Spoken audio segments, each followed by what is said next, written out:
Welcome back to our channel. Keshava కోసం రెండో పెళ్లి అమ్మాయిని పెళ్లి చేసుకోవడానికి సిద్ధపడ్డ మాధవ్ని ఆపి తన మనసులో ప్రేమను బయటపెట్టిన మనీషా. అసలు ఇదంతా ఎలా జరిగింది? మనీషా ప్రేమను బయటపెట్టినప్పుడు మాధవ్ ఏం చేశాడు అని తెలుసుకోవాలి అనుకుంటున్నారా? ఖచ్చితంగా ఈ వీడియోని ఫస్ట్ నుంచి ఎండింగ్ వరకు ఎక్కడ స్కిప్ చేయకుండా చూసేయండి. అప్పుడే సీరియల్లో ఏం జరిగింది అనేది క్లియర్గా అర్థమవుతుంది. ఇక మీరు గనక చేయవలసింది ఏంటంటే మన ఛానల్ని ఇక్కడే సబ్స్క్రైబ్ చేసుకోవడం, పక్కనే ఉన్న బెల్ ఐకాన్ని ట్యాప్ చేయండి. మీరు ఇలా సబ్స్క్రైబ్ చేసుకున్న తర్వాత బెల్ ఐకాన్ని ట్యాప్ చేయడం వల్ల మీకు ప్రతి వీడియో నోటిఫికేషన్ అనేది వస్తుంది. అలాగే మన అప్డేట్స్ అలాగే ఎపిసోడ్స్ అందరికన్నా మీరు ముందుగా చూడాలి అనుకుంటే ఖచ్చితంగా సబ్స్క్రైబ్ చేసుకోవాల్సిందే. ఇక మనం ఏ మాత్రం లేట్ చేయకుండా అయితే వీడియోలోకి వెళ్ళిపోదాం. బట్ దానికన్నా ముందు మనం చేయవలసిందల్లా లేటెస్ట్ డిజైన్ అలాగే అందమైన డిజైన్ గాజుల వీడియోని చూపిస్తూ సీరియల్లో ఏం జరిగింది అనేది ఖచ్చితంగా చెప్పేస్తాను. సో మిస్ కాకుండా చూసేయండి. ఇక వీడియోలోకి అయితే వెళ్ళిపోదాం. ఇక కేశవ అలాగే మొత్తం అందరూ కూడా ఎవరి పనుల్లోకి వాళ్ళు వెళ్ళిపోతారు. అలాగే మాధవ కూడా వెళ్ళిపోతాడు. వెళ్తూ సైకిల్ మీద వెళ్తూ ఉండగా ఇక అప్పుడు శైలు అయితే మాధవని చూసిద్ది. కేశవ అన్నయ్య గారు అని చెప్పేసి పిలిచిద్ది. ఇక ఎవరు నన్ను పిలుస్తున్నారు ఇలా పిలుస్తున్నారు అని చెప్పేసి ఇంకా ఆగుతాడు.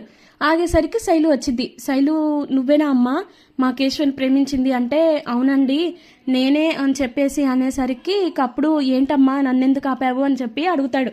అడిగితే ఏం లేదండి మీతో నేను ఒక 2 నిమిషాలు మాట్లాడాలి, దయచేసి మాట్లాడతారా నాతో అని చెప్పి అంటే చెప్పమ్మా ఏంటి ఏం కావాలి నీకు అని చెప్పేసి అంటాడు ఇంకా మాధవ.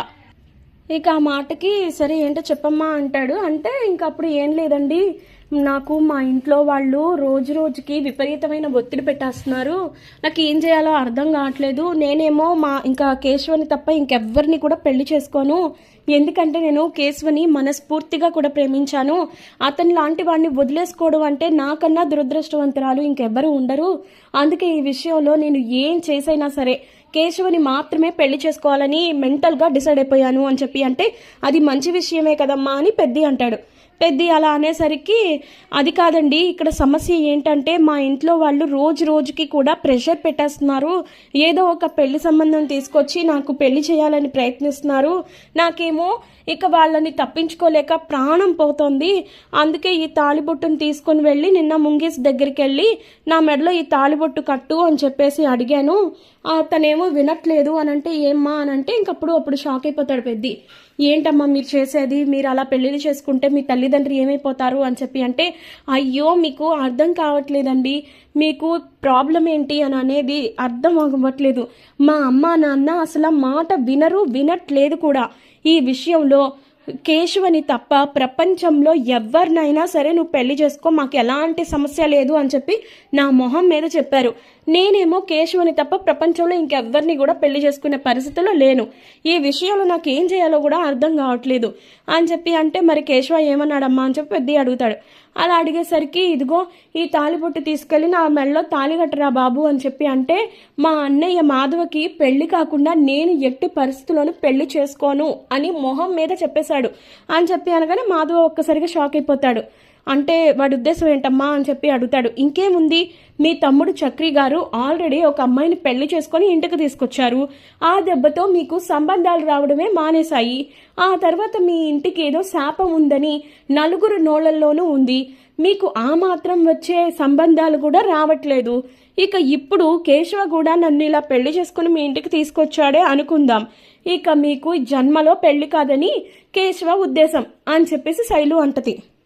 అదేంటమ్మా అలా అంటున్నావు అని అంటే అవునండి కేశవ మనసులో మీ పెళ్లి మాత్రమే ఉంది, ఇక ఏదీ లేదు. కాబట్టి ఈ విషయంలో మీరు ఎంత త్వరగా పెళ్లి చేసుకుంటే అంత మంచిది. ఇక నాకు అలాగే కేశవకి లైన్ క్లియర్ అవ్వాలి అంటే ఖచ్చితంగా మీరు పెళ్లి చేసుకోవాల్సిందే. నాకు ఒక్కటి అర్థం కావట్లేదు, నిజంగా అడగమంటారా అని చెప్పి అంటది శైలు. ఏంటమ్మా అని అంటే మీరు అసలు ఈ జన్మలో పెళ్లి చేసుకుంటారా అని చెప్పి అడుగుతుంది. అసలు మీకు పెళ్లి చేసుకునే ఉద్దేశం ఉందా లేదా అని చెప్పేసి అంటది. ఇక ఆ మాటకి మాధవ చాలా బాధపడతాడు. చాలా బాధపడి అదేంటమ్మా అలా అడుగుతున్నావు అని అంటే లేదండి కేవలం మీ వల్ల మాత్రమే మేము ఇలాగా సంతోషంగా ఉండలేకపోతున్నాము, మీకు ఆ విషయం అర్థం కావట్లేదు, నేను ఎన్నిసార్లు చెప్తున్నాను కూడా. నేను కేశవతో ఆల్రెడీ చెప్పాను పోనీ మీ అన్నయ్య పెళ్లికి అడ్డం రాకుండా మన ఇద్దరం పెళ్లి చేసుకుని కామ్గా ఉందాము, ఈ విషయం మా ఇంట్లో తెలిస్తే చాలు కదా అని చెప్పి అన్నాను. కానీ ఈ విషయంలో అసలు కేశవ ఆ మాట కూడా వినట్లేదు. ఎట్టి పరిస్థితులను ముందు మా అన్నయ్యకి పెళ్లి కావాల్సిందే, పెళ్ళి అయితేనే నేను ఈ విషయంలో నేను ఎట్లా అయినా సరే ముందుకు వెళ్తాను, అప్పుడు నిన్ను పెళ్లి చేసుకుంటాను అని అంటున్నాడు. నాకేమో ఏం చేయాలో అర్థం అవ్వట్లేదు అని చెప్పేసి బాధపడుతూ ఉంటుంది. మీ వల్ల మా జీవితాలు ఏమవుతాయో కూడా అర్థం కావట్లేదు, నాకేం చేయాలో కూడా తోచట్లేదు, ముంగేసేమో ససే మీరా అంటున్నాడు. మరోపక్క మా ఇంట్లో వాళ్ళని కన్విన్స్ చేసుకుందామా అంటే మీకు తెలుసు కదా మొన్న నేను ఎంత పెద్ద అబద్ధం ఆడానో అనేది, కాబట్టి ఇప్పుడు అస్సలు వినట్లేదు.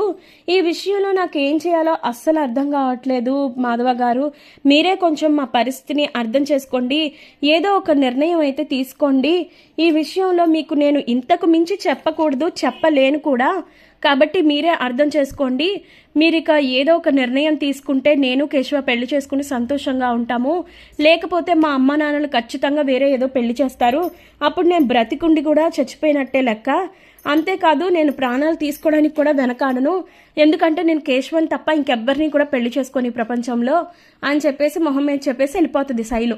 ఇక అప్పటి నుంచి ఇంకా మాధవ అయితే తెగ ఆలోచించేస్తూ ఉంటాడు. ఏంటిది అసలు నాకేం అర్థం కావట్లేదు, నేను ఇప్పుడు కేశవకి ఏమీ చెప్పలేను, అలాగని ఇంట్లో వాళ్ళకి ఏమీ చెప్పలేను, సంబంధాలేమో ఏమీ కుదరట్లేదు, నాకు అసలు ఏం చేయాలో అర్థం కావట్లేదు అని చెప్పేసి మదన పడిపోతూ ఉంటాడు తనలో తానే. ఇంకా మాధవ అయితే ఇక ఆ తర్వాత ఏం చేయాలని ఆ రోజంతా వర్క్ కూడా ఏమి చేయడు, ఇక చేయకుండా అలాగా బాధపడుతూ కూర్చుంటాడు. ఇక వర్క్ చేసే చోట కూడా అడుగుతూ ఉంటారు, అన్నా ఏంటన్నా అలా ఉన్నారు, ఎందుకు అలా ఉన్నారు అది అంటే, ఏం లేదులేరా పని చూడండి అని చెప్పేసి ఇంకా అలా పని చేసుకుంటూ ఉంటాడు. ఇక సాయంత్రం అయిపోద్ది, ఇంటికి వెళ్ళిపోతాడు. ఇంటికి వెళ్ళిపోయిన తర్వాత ఇంకా అందరూ ఇళ్ళకి వచ్చేస్తారు భోజనం టైంకి. ఇక భోజనం అయితే అంతా ప్రిపేర్ చేసేస్తాడు పెద్ది, అలాగే పరధ్యానంగానే చేస్తూ ఉంటాడు. ఇక మహాలక్ష్మి ఇంటికి వచ్చిన తర్వాత పెద్ది ఒక కాఫీ ఇవ్వవా, చాలా ఇదిగా ఉంది, చాలా హెడేక్గా ఉంది అని చెప్పేసి అడుగుతుంది. ఇక అయినా కూడా ఏం మాట్లాడకుండా అలాగే ఉండేసరికి పాపం ఇదేంటి పెద్ది అని చెప్పేసి అడుగుతూ ఉంటుంది. ఇక అలా అడిగేసరికి ఇంక అప్పుడు ఏం చేయాలో అర్థం కాక చెప్పమ్మా మహా ఏం కావాలి అని చెప్పి అనేసరికి, ఏమైంది పెద్ది నీకు, నేను ఎప్పటి నుంచి నీతో మాట్లాడుతున్నాను తెలుసా, నువ్వు అదోలాగా ఉన్నావేంటి, ఏదో పరధ్యానంలో ఉన్నట్టున్నావు, ఏం జరిగింది పెద్ది అని చెప్పి అంటే, అయ్యో అదేం లేదమ్మా మహా, నేను ఏదో ధ్యాసలో ఉన్నాను అంతే, నువ్వు చెప్పమ్మా ఏం కావాలి నీకు, టీ కానీ కాఫీ కానీ ఏమైనా పెట్టివనా అని చెప్పి అడిగేసరికి ఇంకప్పుడు లేదు పెద్ది పర్వాలేదులే నేను చూసుకుంటాను, నువ్వేదో ఆలోచనలో ఉన్నట్టున్నావు కదా, అయ్యయ్యో అదేం లేదమ్మా నువ్వు చెప్పు నేను టీ పెట్టిస్తానుండి ఇప్పుడే అని చెప్పి అంటే, టీ కాదు పెద్ది కాఫీ అడిగాను అని అంటే, సరే అయితే ఇప్పుడే పెట్టిస్తానని చెప్పేసి ఇస్తాడు. ఇక ఆ తర్వాత వంట కూడా కంప్లీట్ చేసేస్తాడు. వంట కంప్లీట్ చేసేసిన తర్వాత ఇంకా అందరూ కూడా భోజనాల దగ్గర కూర్చుంటారు కదా, కూర్చునేటప్పటికి నారాయణ ఇంకా కొంచెం మందేసుకుని రావడంతో ఇంకా అందరూ ఈ పెద్ద మనిషి మారడు ఇక ఇంతే అని చెప్పేసి ఇంకా తనలో తానే ఇంకా గింజుకుంటా ఉంటారు. చక్రి అలాగే కేశవ వీళ్ళంతా కూడా కొంచెం ఇంకా కేశవ ఏమో ఇరిటేటింగ్గా ఉంటాడు, ప్రతి చిన్నదానికి విసుక్కుంటూ ఇంకా ఏం చేయలేక తనలో తానే బాధపడుతూ ఉంటాడు. ఇంకా అలా కొంచెం నర్వస్గా ఉంటాడు తప్ప ఎక్కువగా ఏం రియాక్ట్ అవ్వడు. ఇక మాధవ ఏమో ఇంకా భోజనం అయితే వడ్డిస్తాడు. వడ్డించిన తర్వాత ఇంక నారాయణ అంటాడు, ఏంటి వాళ్ళ చికెన్ లేదా అని చెప్పేసి అడుగుతాడు.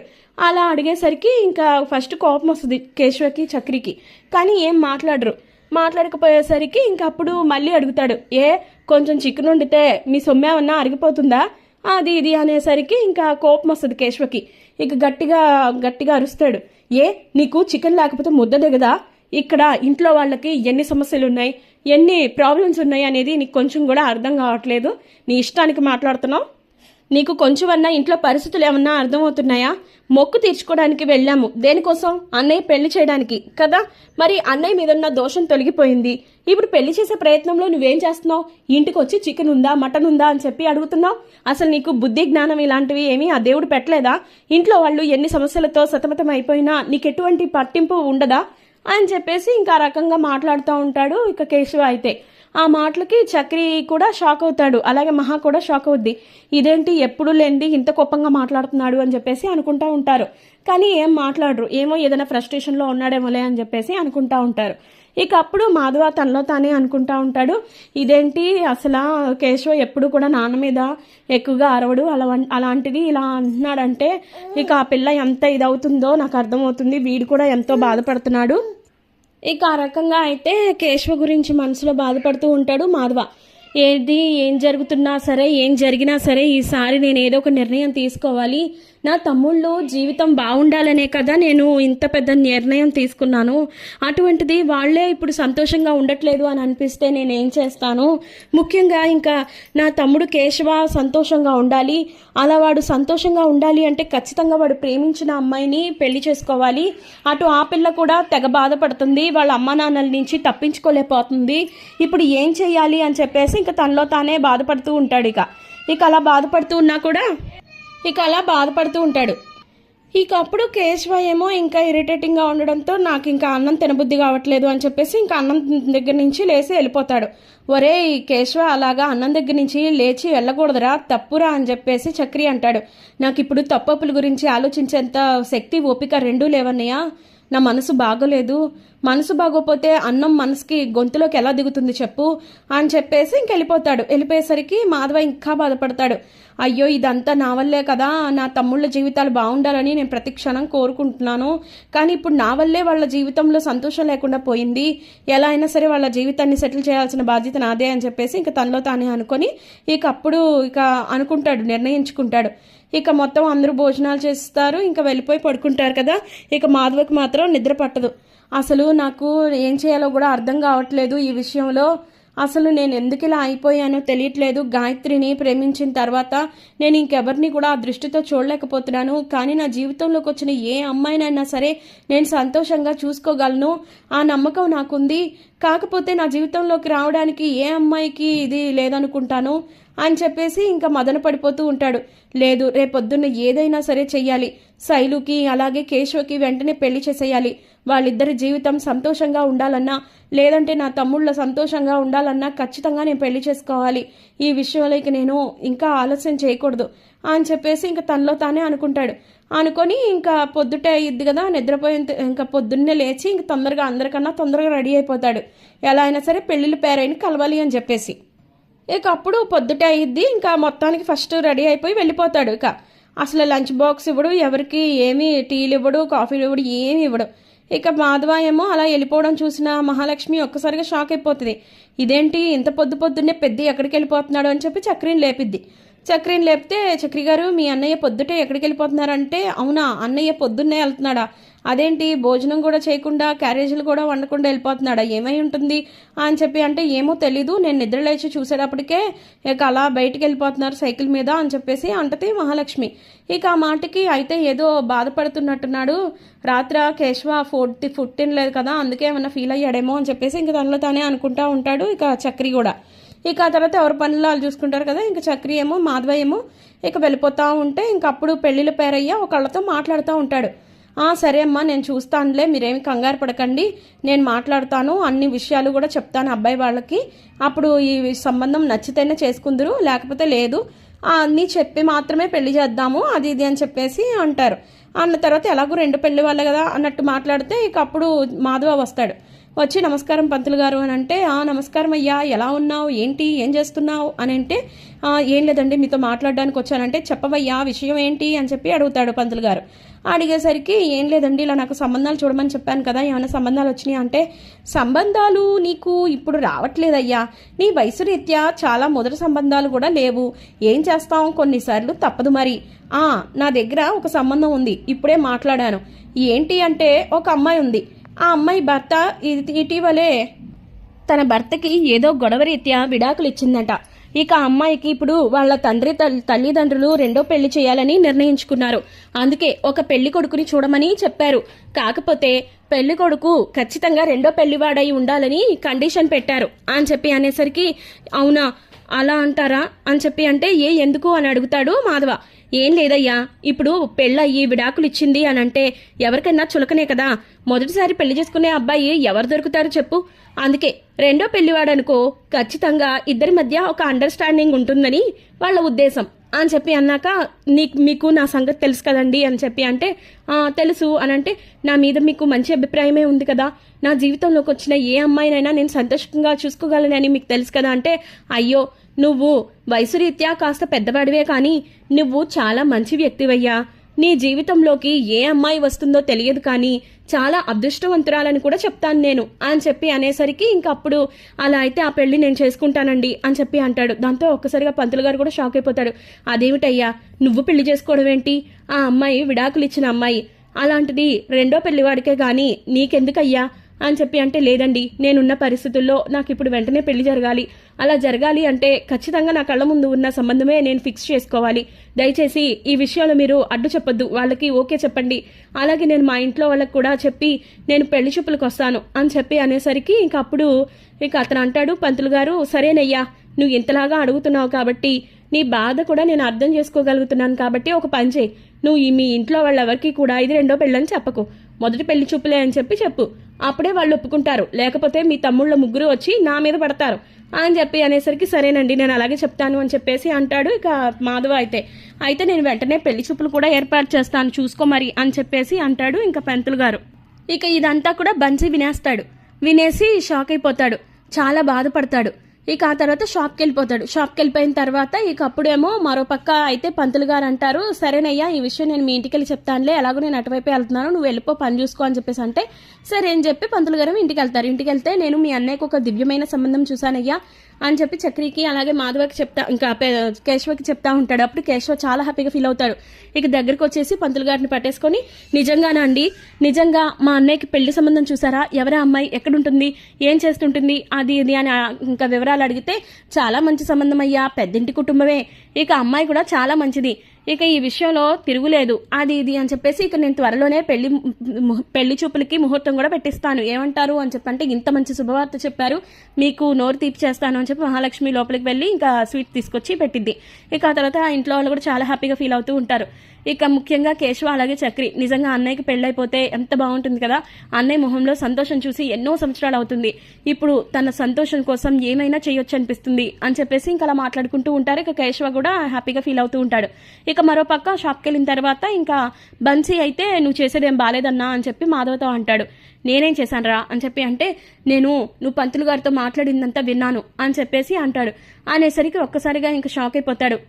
విన్నావు కానీ ఈ విషయం ఇంకెక్కడా చెప్పకు అని చెప్పి అంటే, ఏ అన్నా ఎందుకు ఇదంతా చేస్తున్నావు, నీ తమ్ముళ్ళు సంతోషంగా ఉంటే సరిపోతుందా, నువ్వు సంతోషంగా ఉండక్కర్లేదా, ఇప్పుడు నువ్వు రెండో పెళ్లి అమ్మాయిని చేసుకుని ఏం సంతోషంగా ఉంటావు, రేపొద్దున అసలు ఆ అమ్మాయి మొదటి భర్తతో ఎందుకు విడిపోయిందో ఏంటో, ఎటువంటి భేదాభిప్రాయాలు వచ్చాయో ఏంటో, ఇప్పుడు నీతో కూడా అలాగే గొడవపడి మీ తమ్ముళ్ళ నుంచి నేను విడదీస్తే నీ పరిస్థితి ఏంటనేది కొంచెమన్నా ఆలోచించావా అని చెప్పి అనేసరికి ఇంకప్పుడు అదంతా కాదురా, ఇప్పుడు నాకున్న పరిస్థితి అంతా కూడా నా తమ్ముడికి పెళ్ళవ్వాలి, కేశవ జీవితం బాగుండాలి, వాడు బాగుండాలి అంటే ఖచ్చితంగా నాకు పెళ్లి జరగాలి, అది ఎవరైనా సరే ఏదైనా సరే నేను చేసుకోవడానికి సిద్ధంగానే ఉన్నాను అని చెప్పేసి ఇంక ఈ విషయంలో నువ్వేమన్నా మాట్లాడితే నేనైతే ఊరుకోను అని చెప్పేసి ఇంక అలా అంటాడు. అలా అనేసరికి ఏమన్నా నువ్వైతే తీసుకునే నిర్ణయం సరైనది కాదు చూసుకో అని అంటేసి ఇంటికి వెళ్ళిపోతారు. ఇక ఇంటికి వెళ్ళిపోయిన తర్వాత మనీషాతో చెప్తాడు మొత్తం విషయం A to Z అంతా. చెప్పేసరికి మనీషా షాక్ అయిపోతుంది. ఈ విషయంలో మాధవ్జీకి అన్యాయం జరగడానికి వీల్లేదు బన్సీ, ఎలా అయినా సరే ఈ విషయంలో నేను తనని ఆపాలి, నా మనసులో ఉన్న ప్రేమని చెప్పేయాలి, ఇంతదాకా వచ్చింది కాబట్టి నేను ఇంకా ఆలోచించకూడదు, మాధవ మీద నాకున్న అభిప్రాయం తనకి తెలియజేయాలి అని చెప్పేసి ఇంకా అప్పటికప్పుడే ఇంటికి బయలుదేరిద్ది. ఇంటి దగ్గరికి వెళ్ళేటప్పటికి అందరూ ఇంట్లో ఉంటారు కదా, ఇంట్లో ఉండేసరికి ఇంకప్పుడు అందరూ కూడా అలా ఎవరి పనుల్లో వాళ్ళు ఉంటారు. అప్పుడు మనీషా రావడం చూసిన ఇంట్లో వాళ్ళందరూ ఒకసారిగా ఇదేంటి ఇప్పుడు వచ్చింది పిల్ల అని చెప్పి అనుకుంటా ఉంటారు. ఇక అప్పుడు ఇంటికి వచ్చిన తర్వాత మాధవజీ ఏరి అంటే ఇంక అప్పుడు వస్తాడు. ఏమిటి మనీషా అంటే, మీరు ఎందుకండి ఇంత పని చేస్తున్నారు, నాకు బన్సీ అంతా చెప్పాడు, మీ తమ్ముడు కోసం మీ తమ్ముడి సంతోషం కోసం మీరు రెండో పెళ్లి అమ్మాయిని పెళ్లి చేసుకోవాలని సిద్ధపడ్డారా అనేసరికి మహాలక్ష్మి చక్రి కేశవ అందరూ షాక్ అయిపోతారు. ఇక అప్పుడు మాధవ అయితే ఇదంతా నీకెవరు చెప్పారు అంటే, నాకు బన్సీ చెప్పాడులేండి, నేను మీతో ఒక విషయం మాట్లాడాలి, ఇన్నాళ్ళు నేను ఇక్కడి దాకా రాలేదు పరిస్థితి, అందుకే నేను ఏం చెప్పాలో అర్థం కాలేదు, ఇప్పుడు ఇక్కడి దాకా పరిస్థితి వచ్చింది అంటే నాకు నేను ఏం సమాధానం చెప్పుకోవాలో అర్థం కావట్లేదు, నేను మిమ్మల్ని ఇష్టపడుతున్నాను మాధవ్జీ, మీకు ఎటువంటి అభ్యంతరం లేకపోతే మీ ఇంట్లోకి రావడానికి మీ భార్యగా స్థానాన్ని సంపాదించుకోవడానికి నేను అర్హురాలని అని చెప్పి అనుకుంటున్నాను, నాకు మీరంటే ఇష్టం అని చెప్పేసి ఇంకా ఓపెన్ అయిపోతుంది మనీషా. ఇక ఆ మాటకి ఇంట్లో వాళ్ళందరూ హ్యాపీగా ఫీల్ అవుతూ ఉంటారు. ఇక అప్పుడు కేశవ ఏమో ఏంటన్నయ్య మనీషా చెప్పింది నిజమేనా అంటే, నువ్వు తన మాటలు ఏం పట్టించుకోకలేరా, పర్వాలేదు, నాకు నువ్వు సంతోషంగా ఉండడం ఇష్టం కదా అంటే, అదేంటన్నయ్య అలా అంటున్నావు, నేను సంతోషంగా ఉండడం కోసం నీ జీవితాన్ని త్యాగం చేస్తావా, అసలు అలా ఎలా ఒప్పుకుంటాను అనుకుంటున్నావు చేసుకున్నావు అన్నయ్య అని చెప్పేసి ఇంకా గట్టిగా పట్టుకొని ఏడుస్తూ ఉంటాడు. నన్ను క్షమించన్నయ్య, నా స్వార్థం కోసం నేను బాధ పెట్టాను, నా పెళ్లి కోసం నువ్వు అంత పెద్ద పని చేయక్కర్లేదు, నువ్వు మనిషిని పెళ్లి చేసుకో, మనిషి చాలా మంచిది కదా అని చెప్పేసి ఇంకా హ్యాపీగా ఉంటారు. ఇక మనిషిని కూడా యాక్సెప్ట్ చేస్తాడు మాధవ. ఇంట్లో వాళ్ళందరూ అలా హ్యాపీగా ఉంటారు. మరి రాబోయే కథలో ఇక శైలుని కూడా ఇక కేశవ పెళ్లి చేసుకుంటాడా అనేది తెలియాలి అంటే